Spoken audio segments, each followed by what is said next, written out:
শান্তিপুরে বাংলার বাড়ি প্রকল্পে দুর্নীতির জনপোষণের অভিযোগ সন্দীপ ঘোষের বিরুদ্ধে, প্রাক্তন বিডিওর বিরুদ্ধে থানায় লিখিত অভিযোগ এবং পঞ্চায়েত সমিতির সভাপতি চঞ্চল চক্রবর্তীর অভিযোগ।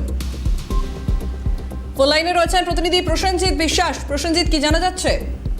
দেখো, এই বাংলার বাড়ি প্রকল্পে যে দুর্নীতির অভিযোগ প্রাক্তন বিডিওর বিরুদ্ধে থানায় লিখিত অভিযোগ দায়ের করেছে।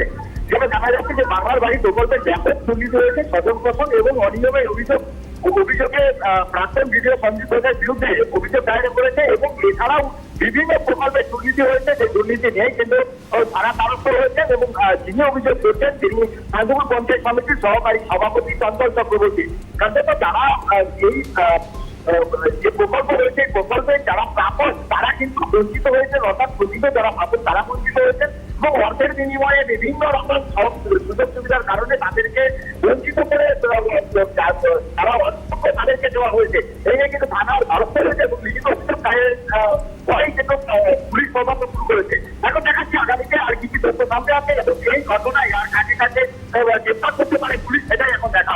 বেশ, ধন্যবাদ প্রসেনজিৎ। ফোন লাইনে ছিলেন প্রতিনিধি প্রসেনজিৎ বিশ্বাস।